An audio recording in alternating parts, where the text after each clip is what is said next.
বাংলাদেশ কত বড় প্রতারক সেটা আজকের দিনে খুব বেশি করে মনে পড়ছে।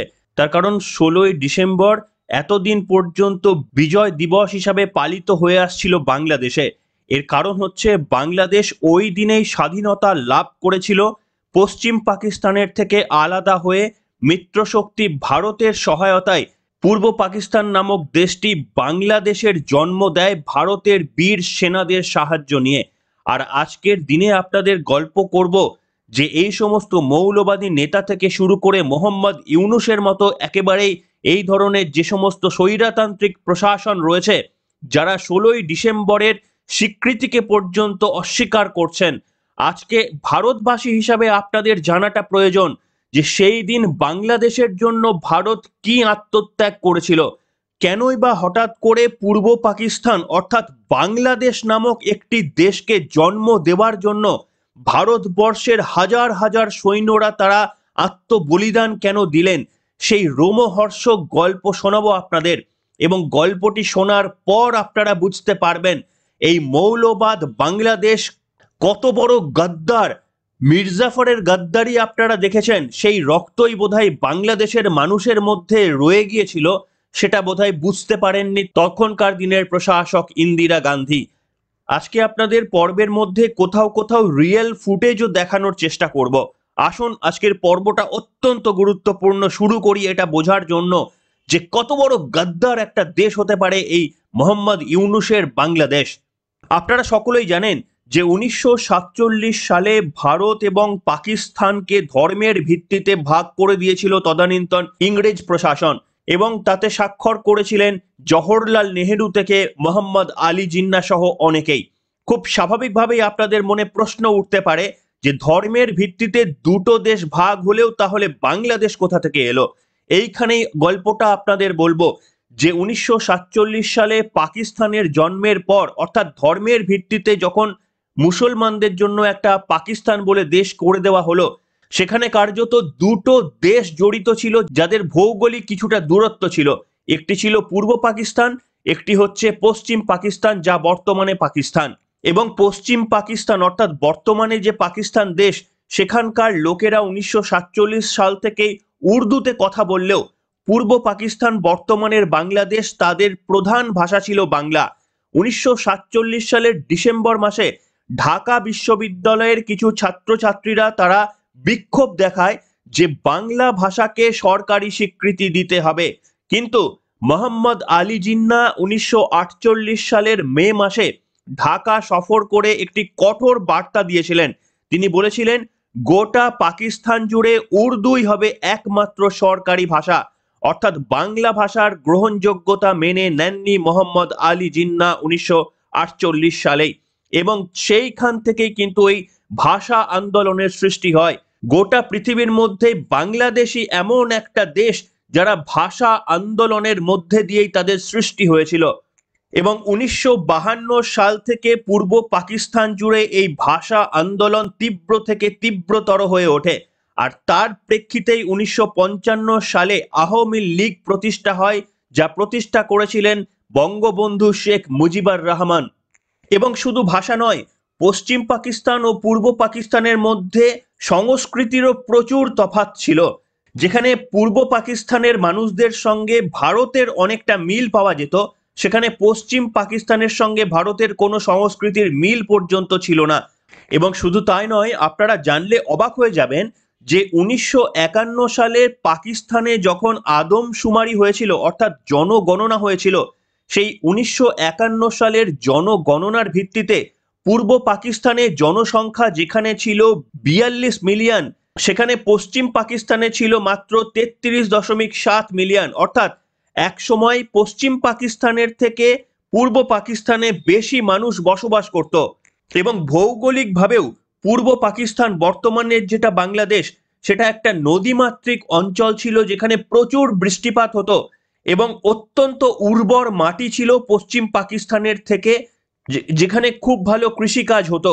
শুধু তাই নয়, ঠিক সেই সময় বাংলাদেশ, সেই সময় অর্থাৎ ১৯৫০ সাল নাগাদ বাংলাদেশ সংগ্রাম শীর্ষক একটি সমীক্ষা, সেখানে পূর্ব পাকিস্তান এবং পশ্চিম পাকিস্তানের মধ্যে কি তফাৎ ছিল সেইটা উল্লেখ করেছিল। আপনারা জানলে অবাক হয়ে যাবেন যে একটা সময় আজকের যারা বাংলাদেশ তারা শত গুণে এগিয়ে ছিল পাকিস্তানের থেকে।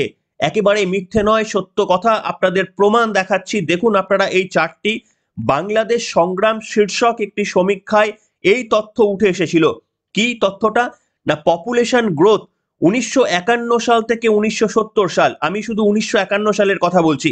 1951 সালে পূর্ব পাকিস্তানে যেখানে ছিল 42 মিলিয়ন লোক, পশ্চিম পাকিস্তানে ছিল 33.7 মিলিয়ন লোক, অর্থাৎ পাকিস্তানের থেকে বাংলাদেশের জনসংখ্যা একসময় বেশি ছিল। এবং 1970 সালে পর্যন্ত পূর্ব পাকিস্তানে ছিল 70 মিলিয়ন লোক, যেখানে পশ্চিম পাকিস্তান বা বর্তমানের পাকিস্তানে ছিল তার থেকে কম সংখ্যক লোক, 60 মিলিয়ন। অথচ বর্তমানের যদি হিসাব নেন, যে পাকিস্তানের থেকে বাংলাদেশে একসময় বেশি জনঘনত্ব ছিল বা বেশি লোক বসবাস করত, আর আজকের দিনে দাঁড়িয়ে সেখানে পাকিস্তানে প্রায় 25 কোটির লোকের বসবাস, সেখানে বাংলাদেশে এখন থাকে 17 কোটি লোক। ভাবুন, এক সময় কিন্তু এটা একেবারেই উল্টো ছিল। শুধু তাই নয়, জিডিপির গ্রোথেও এক সময় টেক্কা দিত বাংলাদেশ পশ্চিম পাকিস্তানকে। না, 1949 সালে বাংলাদেশের জিডিপি ছিল 13,130 মিলিয়ন রুপিস, 13,130 মিলিয়ন রুপিস। সেখানে পাকিস্তানের জিডিপি ছিল 11,830 মিলিয়ন রুপিস। এছাড়াও আপনাদের জানাতে চাইবো যে প্রাইমারি স্কুল সেখানে 1947 সালে পূর্ব পাকিস্তান অর্থাৎ বর্তমানের বাংলাদেশে যেখানে স্কুলের সংখ্যা ছিল 29,633, সেখানে পাকিস্তানে স্কুলের সংখ্যা ছিল মাত্র 8,413। কলেজের হিসাবে যদি আসি, 1947 সালে পূর্ব পাকিস্তানে কলেজ ছিল 50টি, সেখানে পশ্চিম পাকিস্তান বর্তমানের পাকিস্তানে কলেজের সংখ্যা ছিল 40টি। বুঝতে পারছেন? অর্থাৎ প্রত্যেকটা দিক দিয়ে বর্তমানের বাংলাদেশ 1947 থেকে 1950 সাল নাগাদ প্রত্যেকটা দিক দিয়ে তদানীন্তন পশ্চিম পাকিস্তান বর্তমানের পাকিস্তানকে টেক্কা দিত। এবং তখন মোহাম্মদ আলী জিন্নার নেতৃত্বে যে পাকিস্তান ছিল, তারা এই পূর্ব পাকিস্তানের সঙ্গে একটা বৈমাতৃ সুলভ মনোভাব নিয়ে থাকতো এবং যত উন্নতি করার চেষ্টা তারা পশ্চিম পাকিস্তানে করার চেষ্টা করত, কিন্তু পূর্ব পাকিস্তানকে অর্থাৎ বর্তমানের বাংলাদেশকে তারা বঞ্চিত করে যেত।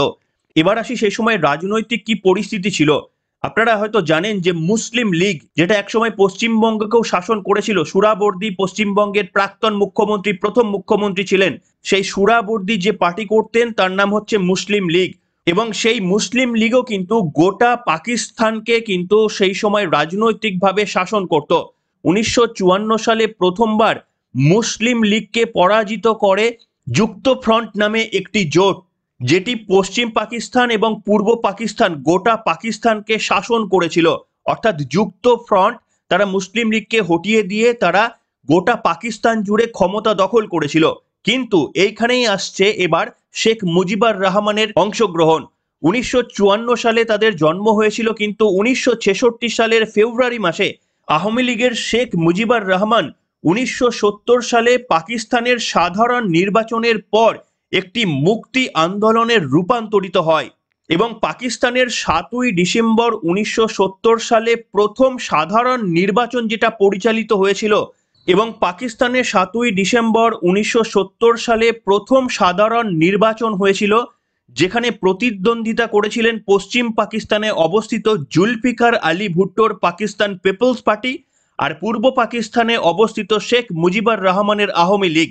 সেই নির্বাচনে আওয়ামী লীগ 170টি আসন জিতে ব্যাপক বিজয় অর্জন করে, যেখানে পিপলস পার্টি মাত্র 41টি আসন পেয়েছিল গোটা পাকিস্তান জুড়ে। ভাবুন, গোটা পাকিস্তান জুড়ে 1970 সালে যে সাধারণ নির্বাচন হয়েছিল, যেটি একেবারেই ইতিহাসের মধ্যে অন্যতম স্বচ্ছ নির্বাচন ছিল, সেখানে শেখ মুজিবুর রহমানের নেতৃত্বে 170টি আসন জিতে নিয়েছিল আওয়ামী লীগ।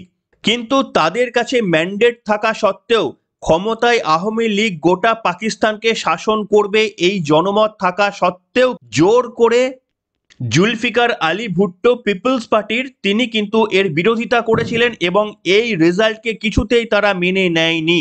ঠিক যেমন এখনকার মোহাম্মদ ইউনূস পেছনের দরজা দিয়ে ক্ষমতায় এসেছে শেখ হাসিনাকে সরিয়ে, তখনও কিন্তু 1970 সালে শেখ মুজিবুর রহমান সংখ্যাগরিষ্ঠতা লাভ করলেও সেই সময় পিপলস পার্টির ভুট্টো আওয়ামী লীগকে মসনদে বসতে দেয়নি জোর করে।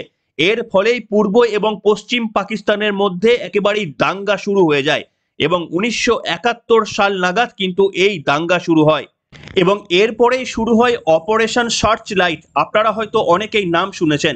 পূর্ব পাকিস্তানের জন্য শেখ মুজিবুর রহমান স্বাধীনতার ঘোষণার পর পশ্চিম পাকিস্তানে বাঙালিদের ওপর নৃশংস দমন পীড়ন শুরু হয়ে যায়। শুরু হয় অপারেশন সার্চ লাইট 25শে মার্চ 1971 সাল।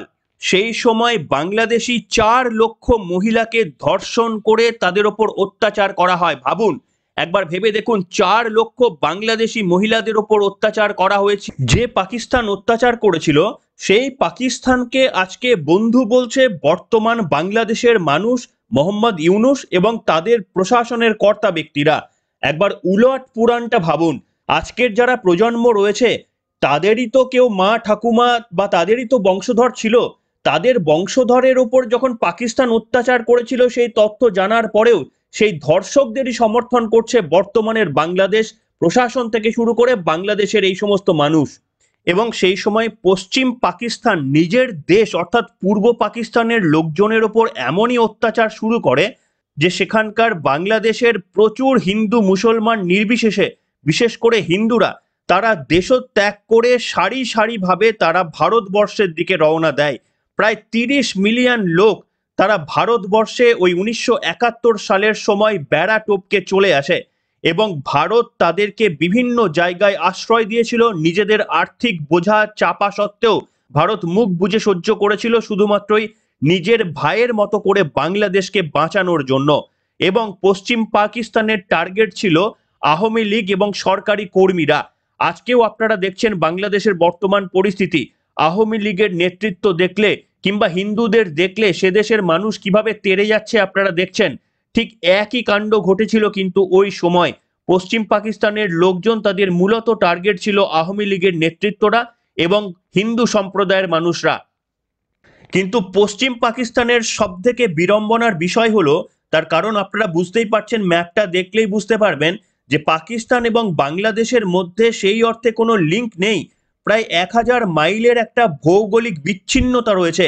দুটি পৃথক আলাদা ভূখণ্ড যার মধ্যে 1000 মাইলের ডিস্টেন্স রয়েছে। এই অবস্থায় পাকিস্তান তাদের সর্বশক্তি দিয়ে ঝাঁপিয়ে পড়তে পারবে না। এই কারণে ভারতবর্ষ তাদের নিজেদের দেশ বলুন, নিজেদের জলপথ বলুন আর আকাশপথ বলুন, সেগুলোকে পাকিস্তানের সেনাদের জন্য ব্যবহার করতে দিত না। বাংলাদেশকে বাঁচানোর জন্য ভারত ঢাল হয়ে দাঁড়িয়েছিল সেই সময়। যদিও ভারত প্রকাশ্যে সমর্থন জানিয়েছিল শেখ মুজিবুর রহমানকে এবং বাংলাদেশের মানুষদের এই মুক্তিযোদ্ধা আন্দোলনকে ভারত সর্বসম্মতিক্রমে তখন সমর্থন করেছিল, কিন্তু ভারত প্রত্যক্ষভাবে কোনোভাবেই যুদ্ধে জড়াতে চায়নি। বাংলাদেশের মুক্তিযোদ্ধারা ভারতের মধ্যে এসে তারা ট্রেনিং নিয়ে যেত, ভারতের মিলিটারিরা তাদের সমস্ত দিক দিয়ে সাহায্য করত, কিন্তু প্রত্যক্ষভাবে ভারত যুদ্ধে জড়ায়নি। কিন্তু সেই ঘটনায় ঘটে কেন ভারতকে যুদ্ধে জড়াতে হলো এবার আপনাদের বলবো। 3রা ডিসেম্বর 1971 সাল, ভাবুন এটাও কিন্তু ডিসেম্বর মাস। 3রা ডিসেম্বর 1971 সাল পাকিস্তান সেই ভুলটি করে বসলো। কি ভুল? না, এর আগে আপনারা জানেন 1947 এবং 1965 সালে দুটি যুদ্ধ হয়ে গিয়েছিল পাকিস্তান আর ভারতের মধ্যে, আর দুটিতেই ভারত বিজয়ী হয়েছিল। আর খুব স্বাভাবিকভাবে পাকিস্তানের রাগ ছিল যেমন বাংলাদেশের ওপর, তাদের রাগ ছিল আবার ভারতের ওপর। আর সেই 1971 সালের 3রা ডিসেম্বর পাকিস্তান সেই ভুলটি করে বসলো। কি ভুল? না, পাকিস্তান ভারতীয় বিমান ঘাঁটিতে পূর্ব নির্ধারিত বিমান হামলা শুরু করে দিল একেবারেই প্রথম থেকে। আর এটার জন্যই বসেছিল ভারত যে একবার আমাদেরকে গায়ে হাত দিয়ে দেখাক, তারপরে আমরা যোগ্য জবাব দেব। আপনাদের একটি পর্বে আমি আরো ব্যাখ্যা করব যে ভারত এখনো অপেক্ষা করছে যে পাকিস্তান একটা ছোটখাটো যুদ্ধ অন্তত শুরু করুক, তারপরে ভারত কি করবে সেই প্ল্যানটাও কিন্তু এই মুহূর্তে নরেন্দ্র মোদীর ছকা হয়ে গিয়েছে, সেটাও আরো একটি পর্বে আপনাদের জানাবো। এবং যেই ভারতের বিমান ঘাঁটির ওপর অতর্কিতে হামলা চালিয়ে দিল পাকিস্তান, ভারতের কাছে একটা সরাসরি সুযোগ হয়ে গেল যে বাংলাদেশের মুক্তিযোদ্ধাদের সাপোর্ট করার জন্য নিজেদের ফোর্সকে ব্যবহার করা। এবং তখন ভারত বাংলাদেশের যুদ্ধকে নিজের যুদ্ধ বলে মনে করে একেবারেই পাকিস্তানের সঙ্গে, পশ্চিম পাকিস্তানের সঙ্গে যুদ্ধে লিপ্ত হয়ে যায়। খুব স্বাভাবিকভাবে ভারতের সামরিক বাহিনীর সঙ্গে কিন্তু এঁটে উঠতে পারেনি তদানীন্তন পশ্চিম পাকিস্তান। 16ই ডিসেম্বর 1971 সাল, অর্থাৎ পর্বটাও কিন্তু আমি 16ই ডিসেম্বরই রেকর্ড করছি। আপনারা আজকের তারিখটা দেখে নিন, যেদিন আপনারা খবরটা শুনছেন 16ই ডিসেম্বর, হয়তো কয়েকদিন আগে 16ই ডিসেম্বর 1971 সালের পাকিস্তানের লেফটেন্যান্ট জেনারেল একেজি নিয়াজি 93,000 সৈন্য সহ ভারতের লেফটেন্যান্ট জেনারেল জগজিৎ সিং অরোরার কাছে নিঃশর্ত আত্মসমর্পণ করে, যা দ্বিতীয় বিশ্বযুদ্ধের পর সব থেকে বড় আত্মসমর্পণ হিসাবে চিহ্নিত হয়ে রয়েছে। এই কথাটি আরো একবার বলছি, আরো একবার ভালো করে শুনুন। ঠিক 16ই ডিসেম্বর 1971 সাল, তীব্র যুদ্ধের পর পাকিস্তানের লেফটেন্যান্ট জেনারেল একে নিয়াজি 93,000 পাকিস্তানি সৈন্য সহ ভারতের কাছে আত্মসমর্পণ করে। ভারতের লেফটেন্যান্ট জেনারেল ছিলেন জগজিৎ সিং অরোরা, তার কাছে নিঃশর্তে আত্মসমর্পণ করে, এবং সেটাই ছিল দ্বিতীয় বিশ্বযুদ্ধের পর সব থেকে বড় আত্মসমর্পণ। Then, on the command of their own senior officer present, General Mohammad Jamshed, the leaders of Pakistan's defeated army laid their pistols, Sten guns and rifles on the grass in the final token of surrender. I asked the Pakistani Chief of Staff, Brigadier Baghir Siddiqui, what he'd felt about the ceremony. Well, it's all right. Part of the game, I suppose. It didn't cause you any qualms? Well, you can understand our feelings. But as the general said, this does happen, and so people have to play the game, and I think it's a part of the game. We have to accept it in good grace. Why did you, in the end, surrender? Because for the consideration of the human lives. বুঝতে পারছেন, পুরো পায়ের তলায় দাঁড় করিয়ে দিয়েছিল ভারতবর্ষ ওই গোটা 93,000 পাকিস্তানি সেনাকে। গোটা পশ্চিম পাকিস্তান সর্বশক্তি দিয়ে ঝাঁপিয়েও তারা কিচ্ছু করতে পারেনি। ভারত বড় দাদার মতো বাংলাদেশকে রক্ষা করেছিল সেদিন, এবং তারপরেই এই 16ই ডিসেম্বর দিনটিকে বাংলাদেশ বিজয় দিবস বলে পালন করে আসে। সেই কারণেই আপনারা দেখবেন মমতা বন্দ্যোপাধ্যায় গতদিনে ভাষণ দিয়েছেন, অনেক কথা বলেছেন। আর যে বাংলাদেশে এই 16ই ডিসেম্বর ঘটা করে তাদের স্বাধীনতা দিবস হিসেবে পালন করা হতো, সেই বাংলাদেশ কিন্তু এবারে মোহাম্মদ ইউনূসের মৌলবাদী সরকার সব জায়গায় সেটাকে সীমিত করে দিয়েছে। এবার আশা করি আপনাদের কাছে এটা তো প্রমাণ হলো, বা আমি প্রমাণ করতে পারলাম, ক্লিয়ার করতে পারলাম যে কিভাবে আওয়ামী লীগ তারা না থাকলে বাংলাদেশ যেমন স্বাধীন হতো না, ঠিক তেমনি আবার আওয়ামী লীগকে ভারতবর্ষ, ইন্দিরা গান্ধীর নেতৃত্বে ভারতবর্ষ সমর্থন না করলে বাংলাদেশ পূর্ব পাকিস্তান হয়েই কিন্তু এতদিন থেকে যেত। আপনাদের এটাও বললাম যে বাংলাদেশ একসময় পাকিস্তানের থেকে সব দিক থেকে এগিয়ে ছিল, এমনকি লোক সংখ্যার দিক থেকে, জিডিপির দিক থেকে, স্কুল কলেজের দিক থেকে, সাংস্কৃতিক দিক থেকে, চাষাবাদ দিক থেকে, সব দিক থেকে যে বাংলাদেশ এগিয়ে ছিল, তার আজকে কি পরিণতি আপনারা প্রত্যক্ষ করছেন। এবং যে ভারতবর্ষ দাদার মতো দাঁড়িয়েছিল, যে ভাইয়ের পিঠে যেন ছুরি কেউ মারতে না পারে, সেই বাংলাদেশ আজকে ভারতের পিঠে ছুরি মারছে। কি করছে না, সমস্ত হিন্দুদের ওপর কিভাবে আক্রমণ করছে সেটা আপনারা দেখছেন। যে হিন্দু সেনারা বাংলাদেশি মুসলমানদের বাঁচিয়ে দিয়ে গেছে তাদের রক্তের বিনিময়ে, সেই বাংলাদেশ আজকে ভারতকে দাম দিচ্ছে হিন্দুদের ওপর এইভাবে নির্যাতন করে। কোথাও বলছে যে ভারত আমাদের গণশত্রু, কোথাও বলছে যে ভারতের দিকে আমরা লাঠি নিয়ে তেড়ে যাব, কেউ বলছে আমরা কলকাতা দখল করে নেব, কেউ বলছে আমরা বাংলা, উড়িষ্যা, বিহার দখল করে নেব। এবার আপনারা একটু কল্পনা করে দেখুন। আপনাদের এই কারণেই আমি ইতিহাসটা বলার চেষ্টা করলাম যে আপনারা মির্জাফরের কাহিনী তো অনেকবার শুনেছেন, কিন্তু বাংলাদেশও হচ্ছে নতুন মির্জাফর। পৃথিবীর ইতিহাসের বুকে এই ধরনের ঘটনা কখনোই ঘটেনি, এবং শেখ হাসিনা যতদিন পর্যন্ত ছিলেন প্রত্যেকটি ক্ষেত্রে যখনই তিনি সুযোগ সুবিধা পেয়েছেন, প্রত্যেকটি ক্ষেত্রে তার এই যে কৃতজ্ঞতা ভারতের কাছে সেটা তিনি ব্যক্ত করে এসেছেন। সেই কারণেই ভারতকে বন্ধু দেশ হিসাবে তারা মনে করতেন, এবং বাংলাদেশের যে সমস্ত মৌলবাদীরা মাথাচাড়া দিয়ে উঠতেন তাদেরকে নিশ্চিতভাবে নিপীড়ন করতেন শেখ হাসিনা। তার কারণ দুষ্টের দমন করাই হচ্ছে একটা প্রশাসনের কাজ, আর সেটাকে অনেকেই গণতন্ত্রের ওপর আঘাত, মানবতার বিরুদ্ধে আঘাত হিসাবে শেখ হাসিনাকে দাগিয়ে দিয়েছিলেন। এমনকি ভারতবর্ষের কিছু রাজনৈতিক নেতৃত্ব থেকে শুরু করে ভারতবর্ষের কিছু সাংবাদিকরা তারা পর্যন্ত শেখ হাসিনাকে এই ধরনের তকমাতে দাগিয়ে দিয়েছিলেন। তার কারণ দেখুন, দুষ্টের দমন করা মানেই কিন্তু মানবতা বিরোধী নয়। আজকে দেখলেন তো, শেখ হাসিনা চলে যাওয়ার পর যদি আমরা দেখতাম বাংলাদেশ স্বাধীনভাবে সুন্দরভাবে দিন কাটাচ্ছে, হিংসাকে ভুলে গিয়েছে, তারা মানবতাকে আঁকড়ে ধরে বাঁচছে, তাহলে আমরা বুঝতাম যে শেখ হাসিনা ভুল করেছিল, বাংলাদেশ সঠিক রাস্তা দেখাচ্ছে। কিন্তু আজকে তো প্রমাণ হয়ে গিয়েছে যে শেখ হাসিনা চলে আসার পর মৌলবাদীরা কিভাবে হিন্দুদের ধরে ধরে খুন করছে, আর এপার বাংলার ঘণ্টাখানেক সঙ্গে সুমন থেকে সব জায়গায় আওয়ামী লীগের তারা নিন্দা করছেন। সেটাই আপনাদের আমি বলার চেষ্টা করলাম যে দুষ্টের দমন আর মানবতা বিরোধী দুটো এক হতে পারে না। প্রশাসনকে যদি শক্ত হতে হয় তাহলে দুষ্টের দমন করতে হয়। সেই কাজটাই হয়তো শেখ হাসিনা করেছিলেন, যেটা পছন্দ ছিল না মৌলবাদীদের। সেই কারণে শেখ হাসিনাকে তাড়িয়েই ছাত্র আন্দোলনের নাম করা একটা আন্দোলন সেটা হিন্দু নিধন যজ্ঞে পরিণত হয়ে গিয়েছে। যে ভারত বড় দাদার মতো শত্রুপক্ষ থেকে বাংলাদেশকে তাদের নিজেদের স্বাধীনতা দিয়ে দিয়েছে, এমনকি এই যুদ্ধের পর ভারত এক অংশ দাবি করেনি যে বাংলাদেশকে এটা দিতে হবে, বাংলাদেশকে ওটা দিতে হবে, কিংবা বাংলাদেশের মধ্যে ভারতের সৈন্য থেকে গিয়েছে এমন কোনো অবস্থানও ঘটেনি। পৃথিবীর ইতিহাসে এই ধরনের অনেক ঘটনা ঘটেছে যেখানে এক দেশ আরো এক দেশকে সাহায্য করলে তার সাহায্যের বিনিময়ে অনেক কিছু তারা চেয়ে নিয়েছে, এমনকি সেনাও তারা রেখে দিয়েছে বছরের পর বছর। কিন্তু ভারতবর্ষ একেবারে নিঃশর্তে বাংলাদেশকে স্বাধীনতা দিয়েছিল, কোনো কিছু প্রত্যাশা করেনি। সেই ভারতবর্ষকে আজকে পিছন থেকে পিঠে ছুরি মারছে মোহাম্মদ ইউনূসের প্রশাসন আর এই মৌলবাদী নেতাগুলো। এরপরে আপনারা বিচার বিবেচনা করে দেখুন যে একটা দেশ কতটা নির্লজ্জ হতে পারে।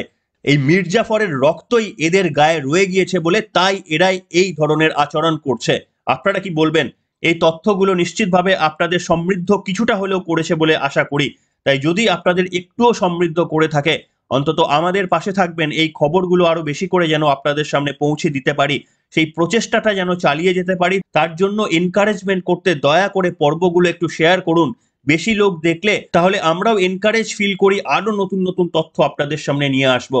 তাই আপনারা লাইক করুন, কমেন্ট করুন, পর্বটিকে শেয়ার করুন। বিশেষ করে যারা সাবস্ক্রাইব করেননি অবশ্যই সাবস্ক্রাইব করুন, তাহলে এই সমস্ত তথ্যগুলো একেবারে খুঁজে খুঁজে আপনাদের জন্য নতুন করে তুলে আনার অনুপ্রেরণাটা যেন আমি পেতে পারি, এইটুকুই আশায় আপনাদের কাছে করব। আর বর্তমান বাংলাদেশ সম্পর্কেও আপনাদের মতামত লিখে জানাবেন আজকের পর্বে।